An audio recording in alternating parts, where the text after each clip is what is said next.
Assalamualaikum warahmatullahi wabarakatuh. Apa kabar anak-anak Umi yang hebat? Alhamdulillah. Baik, pada kesempatan hari ini kita bersama Umi Desi. Perkenalkan, nama saya Desi Andriani. Biasa sehari-hari anak-anak Umi menyapa dengan sapaan Umi. Oleh sebab itu, nanti anak-anak Umi cukup memanggil dengan Umi Desi.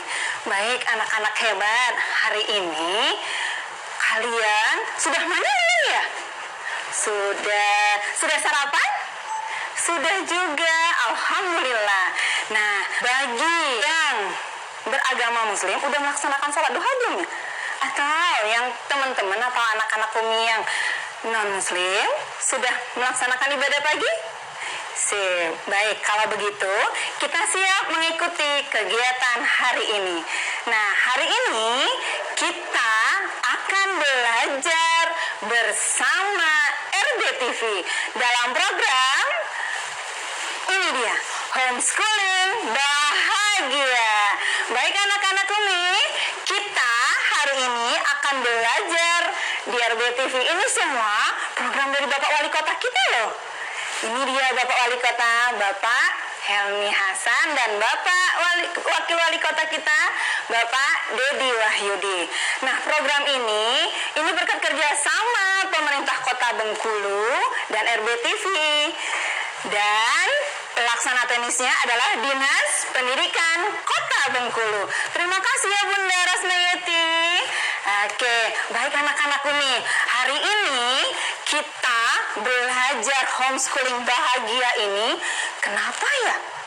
Ya, itu semua didasarkan karena kita pada hari ini sedang terkena wabah Indonesia, khususnya Kota Bengkulu. Wabah apa itu ya? Iya, tepat sekali. Kita saat ini sedang terkena atau terbapar wabah COVID. Siapa yang tahu COVID? Coronavirus. Nah, oleh sebab itu kita belajarnya di rumah ya, tidak di sekolah. Nah, Umi di sini akan menemani anak-anak hebat belajar di rumah. Tapi sebelumnya kita tepuk COVID dulu ya. Siap? Siap. Nah, udah pernah kenal belum tepuk COVID? Belum. Kalau begitu, Umi akan tunjuk dulu tepuk COVID. Kalau nanti anak-anak Umi bilang aba-abanya diam di rumah, kodenya begini ya.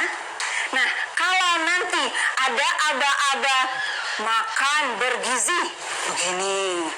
Kalau nanti kita harus tidur cukup, begini. Nah, nanti kalau ada aba-aba beribadah dan berdoa, gimana tangannya? Iya, ditengadahkan seperti ini. Tapi ingat, kalau pada saat amin begini ya anak-anak. Kenapa? Karena kita tidak boleh mengusap wajah. Siap praktek?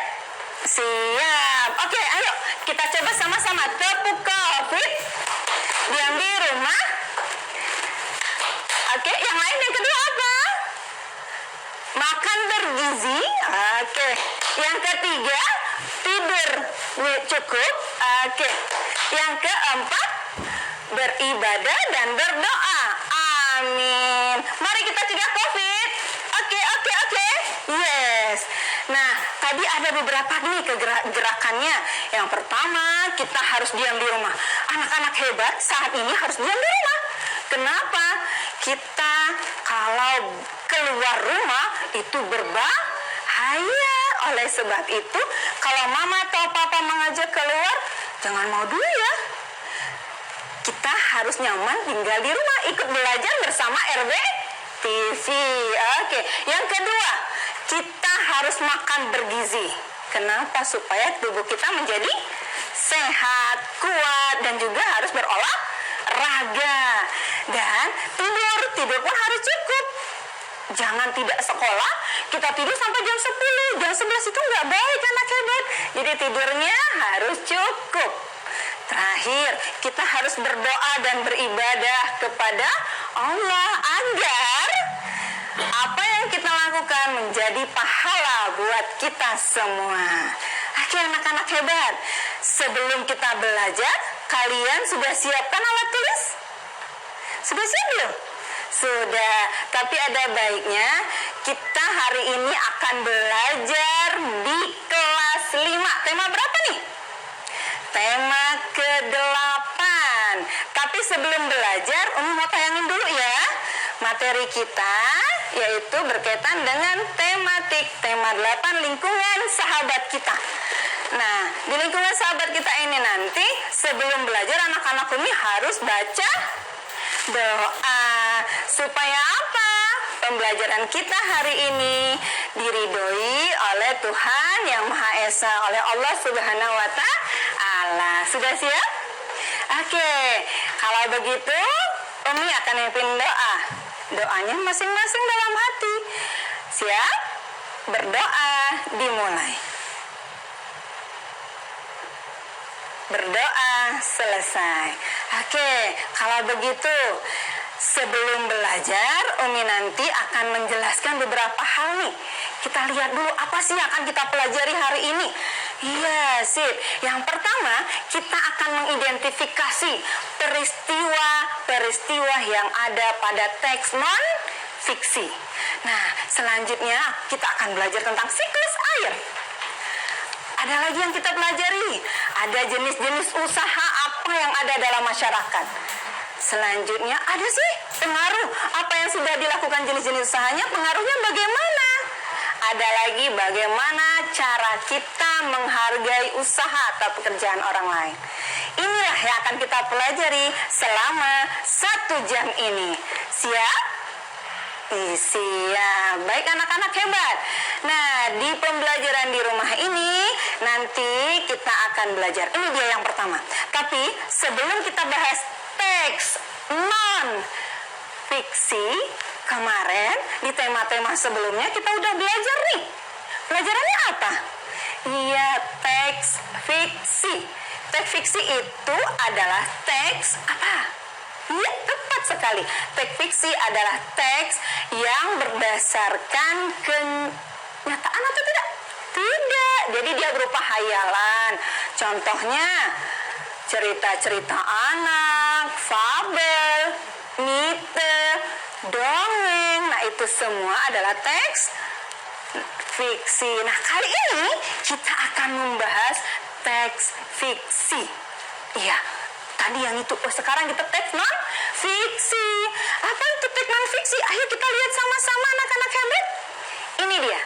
Teks non-fiksi adalah teks yang dibuat berdasarkan fakta. Jadi itu nyata, ada realitanya. Atau hal-hal yang terjadi dalam kehidupan kita sehari-hari. Nah, teks ini biasanya berdasarkan atau ada informasi penting dari suatu peristiwa. Jadi ini nyata, tidak dibuat-buat. Sip. Selanjutnya, bagaimana sih cara kita melihat atau mengidentifikasi teks itu? Yang pertama, kita harus membacanya teks itu secara keseluruhan. Jangan sepotong-sepotong. Karena nanti kita nggak akan dapat apa sih maknanya. Nah, ini punya contoh nih, teks non-fiksi. Contohnya apa ya? Ayo, siapa yang bisa tebak? Ini dia contohnya. Pentingnya air bagi kehidupan makhluk hidup. Nah, ini ada, yuk kita baca sama-sama ya. Air selalu tersedia di bumi karena adanya siklus air. Siklus air adalah proses perputaran air yang terjadi secara terus-menerus. Gak ada putusnya. Dari permukaan bumi ke atmosfer dan kembali lagi ke bumi. Tahapan siklus air yang bermanfaat bagi makhluk hidup. Apa yang bisa kita rasakan? Iya, tepat sekali. Adanya hujan. Nah, ini coba kita lihat. Teks ini nyata nggak? Ya, tepat sekali. Jadi Umi tidak mengada-ngada atau mengarang. Teks ini benar kita lakukan, benar kita rasakan. Oke, anak-anak hebat. Dari siklus air tadi, apa sih manfaatnya bagi kehidupan kita? Ini contohnya, manfaat air bagi makhluk hidup. Ini gambar apa ya? Tanaman, tepat sekali. Air hujan yang meresap ke dalam tanah akan disimpan sebagai cadangan air bagi makhluk hidup.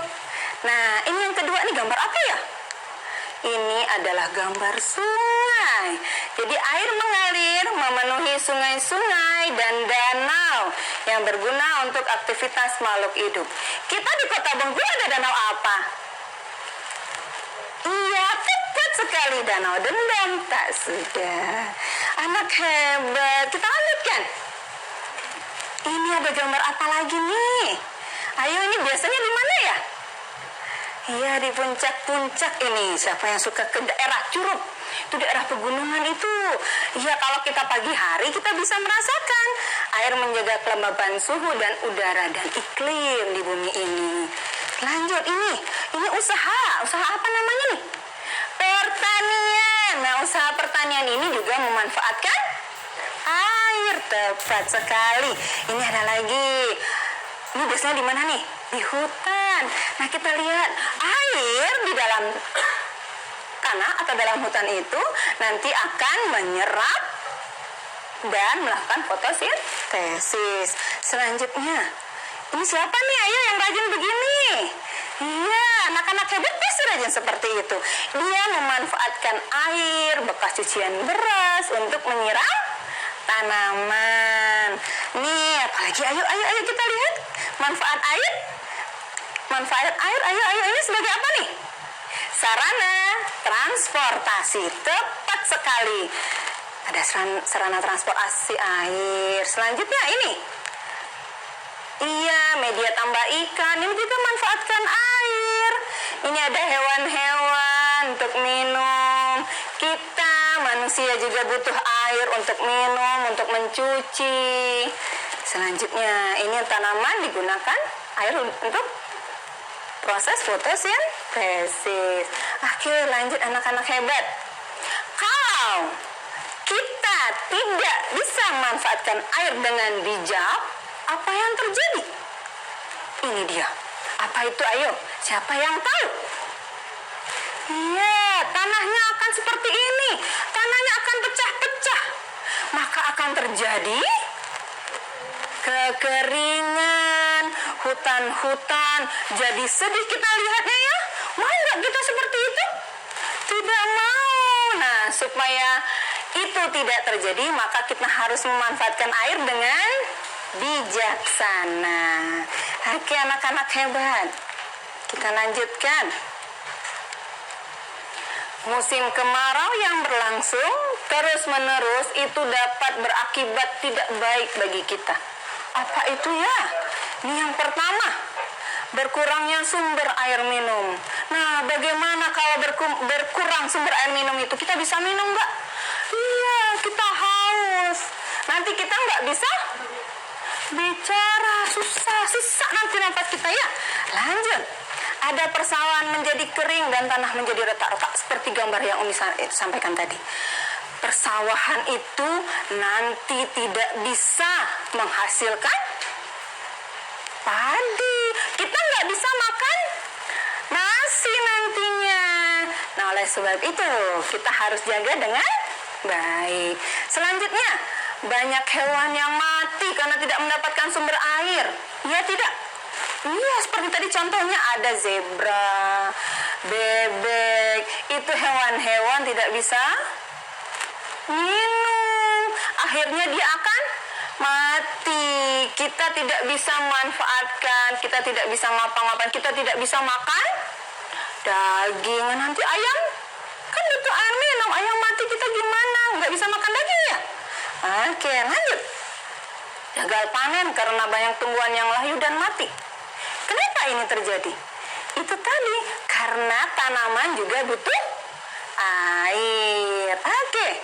Penambak tidak dapat membudidayakan ikan dan hewan air lainnya. Petambak. Nah, di tambak-tambak itu kan ada ikan, ada udang. Coba kita lihat, kita di Bengkulu ini kaya akan sumber daya alam, baik ikan, udang. Kalau sore-sore itu ya di pinggiran pantai itu banyak sekali yang jual ikan. Nah, itu ada ikan laut, ada ikan hasil tambak, ikan sungai. Kalau itu airnya nggak mencukupi, bisa tidak kita makannya? Iya, tepat sekali tidak bisa. Itu semua dampak jika air bersih atau air yang layak kita konsumsi tidak ada lagi. Oke, siap. Anak-anak hebat. Tadi air itu kan prosesnya berlangsung terus-menerus. Nah, terus-menerus itu namanya siklus air. Tepat sekali. Kita lihat. Siklus air itu apa saja? Nah, ayo apa saja siklus air? Ini dia. Umi akan melihat. Yang pertama, kita lihat sama-sama ya. Yang pertama apa nih? Transpirasi. Transpirasi ini adalah penguapan air oleh tanaman. Jadi pagi-pagi hari kita lihat tuh tanaman kita. Kalau di rumah yang banyak tanaman pasti menguap ya. Ada titik-titik air tuh. Nah, itu menguap. Itu namanya transpirasi. Ada dan sungai. Nah, air laut ini menguap, air sungai juga menguap, air apa lagi? Danau juga menguap. Nanti dia akan naik ke awan menjadi namanya proses kondensasi. Proses kondensasi itu apa? Perubahan uap air menjadi titik-titik air. Nah, titik-titik air ini nanti akan banyak, dia saling bergesek-gesekan, maka akhirnya akan menjadi awan yang hitam. Makanya nanti akan terjadilah proses selanjutnya. Apa itu? Presipitasi. Apa itu? Turunnya air kembali ke permukaan bumi atau yang kita kenal dengan apa? Hujan. Tepat sekali. Jadi biasa kita tahu itu hujan, ternyata proses hujan itu panjang ya. Masya Allah banget ya, Allah itu menciptakannya air ini dengan luar biasa. Baik, yang terakhir, nah ada namanya infiltrasi. Apa itu? Penyerapan air hujan tadi masuk ke dalam tanah, ke dalam bumi. Nah, bagaimana jika tanah kita rusak? Contoh, tanah kita ini banyak semennya, banyak betonnya. Apakah bisa air itu masuk ke celah-celah tanah? Tidak bisa, karena dia terhambat oleh semen dan beton. Oleh sebab itu harus kita buat namanya lubang-lubang kecil supaya air hujan tadi masuk ke dalam tanah. Nah, nanti akan mengalir lagi ke atasnya. Oke, ini punya video. Mau lihat video anak-anak hebat? Mau? Oke, kita lihat ya. Nah, tapi sebelumnya ini tadi alurnya. Yang pertama, kedua, ketiga, keempat, dan kelima. Kita lihat videonya. Siap? Siap. Pasang telinganya, pasang wajahnya, dan jangan kemana-mana. Kita lihat ya. Ayo, siap? Oke. Ini ada video siklus air. Yang pertama adalah adanya proses apa ya tadi? Evaporasi dan transpirasi. Nanti akan naik ke proses selanjutnya namanya kondensasi. Dari kondensasi tadi akan terjadi gesek. Titik-titik air tadi akan menjadi presipirasi. Akhirnya akan turun ke bumi menjadi hujan. Tepat sekali. Airnya masuklah ke dalam tanah. Ini tadi proses kita. Nah, oke, anak-anak hebat. Sebelum kita lanjutkan pelajaran kita, anak-anak hebat haus belum ya? Tenggorokannya kering. Iya, pada saat sekarang kita tidak boleh menahan haus. Apalagi Apalagi sekarang ada wabah nih. Oleh sebab itu kita harus rajin-rajin, sering-sering minum air supaya tenggorokan kita tidak haus. Anak-anak hebat, boleh ambil air minum. Yang mau kamar mandi silakan, tapi harus kembali ke sini karena nanti Umi akan kembali dengan materi yang lebih semangat lagi. Oke? Siap. Oke, kita bye-bye dulu.